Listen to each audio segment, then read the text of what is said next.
Magandang araw nga pala sa ating mga taga-subaybay sa ating channel.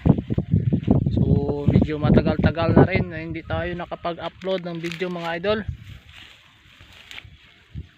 So kasi sa pangyayari ng ating mga pananim ngayon mga idol, alam naman natin kung gaano ka tindi yung init.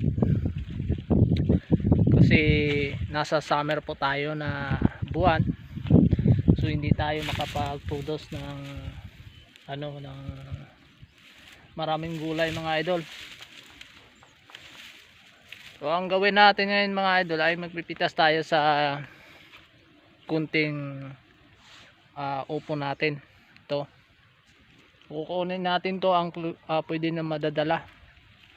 Medyo nabubulol ako magsalita mga idol kasi yung ano ko mayroong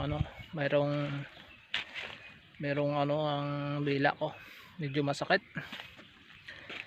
So hindi tayo makapag gawa ng maraming content sa buwan na ito mga idol kasi nag-aantay po tayo ng magandang panahon.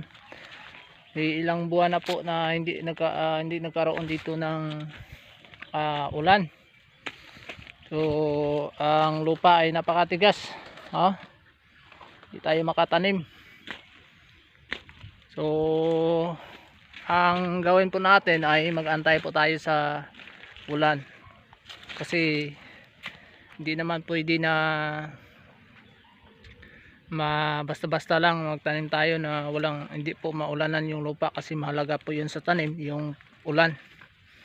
Kasi kapag hindi po naulanan yung lupa mga idol ay hindi po mabubuhay yung mga tanim natin, lalo na pag nagtanim tayo ng hindi talaga naranasan ng lupa na naulanan siya, hindi siya nababasa ng todo. So tumubo yung tanim natin kapag diligan natin, pero may tendency pa rin mamamatay. So ating pitasin ngayon ang mga pwedeng makukuha sa ating upo mga idol. Siguro panglas na ito. Ano ng buwan ngayon ay ng pitsa ngayon, April 26 mga idol.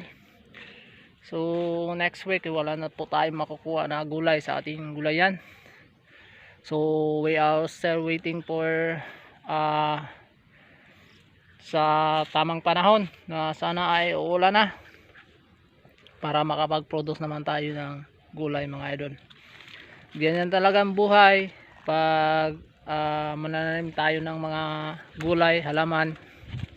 So kailangan talaga na magdepende tayo sa panahon. Hindi po pwede na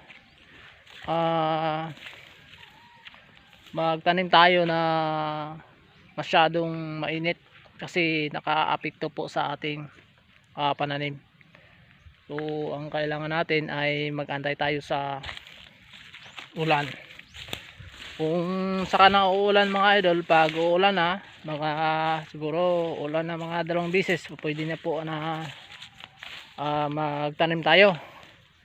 Kaya lang ay yung mga namin ay hindi po tayo makapagdiretso ng tanim mga idol like sa iba na mga tanim, kailangan talaga na ipunla natin. So siguro kami ay bago kami magpunla mga idol ay paulanin muna namin 1 beses bago kami magpunla para po ay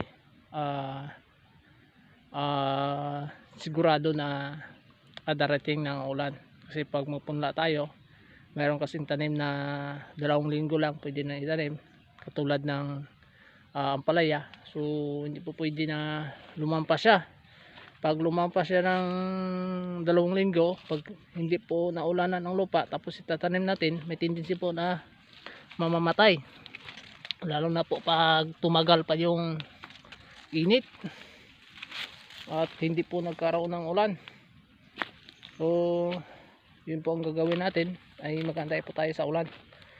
So ang lupa dito mga idol yun, napakatigas talaga.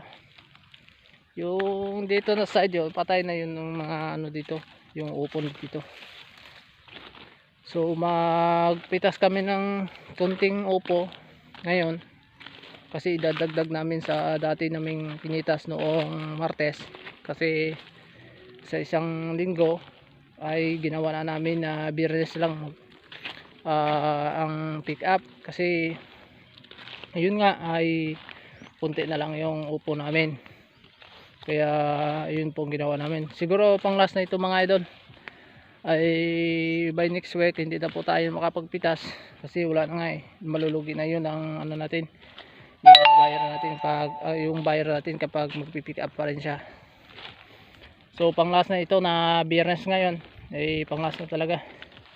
So wala na sila makukuha na gulay sa atin, so waiting na lang for the next, no, sa makatanim tayo ng bago at mamumunga. Yun na siguro mga by July, mga July ata, diyan tayo makapag-produce ulit mga idol. Yun, so medyo naka-prepare na yung mga taniman namin, nag-aantay lang tayo ng ulan, pagdating ng ulan para yun po ang gagawin natin. Habang nag-aantay tayo ng ulan, habang malawig yung pagkaroon ng init, ay tayo ay mag-prepare ng ating taniman. So yun po ang gagawin natin mga idol, para po na pagdating sa panahon ay sa ganun ay magtatanim na tayo, para po na hindi na tayo masyadong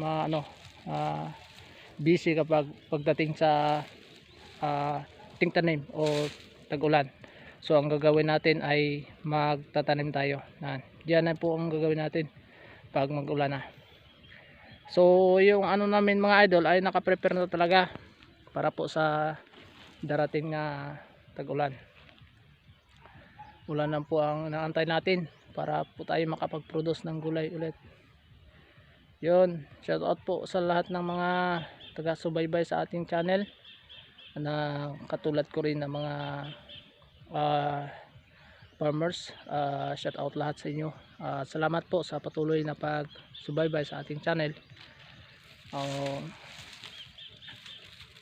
Para po na kung sa ganon ay matcha-challenge tayo sa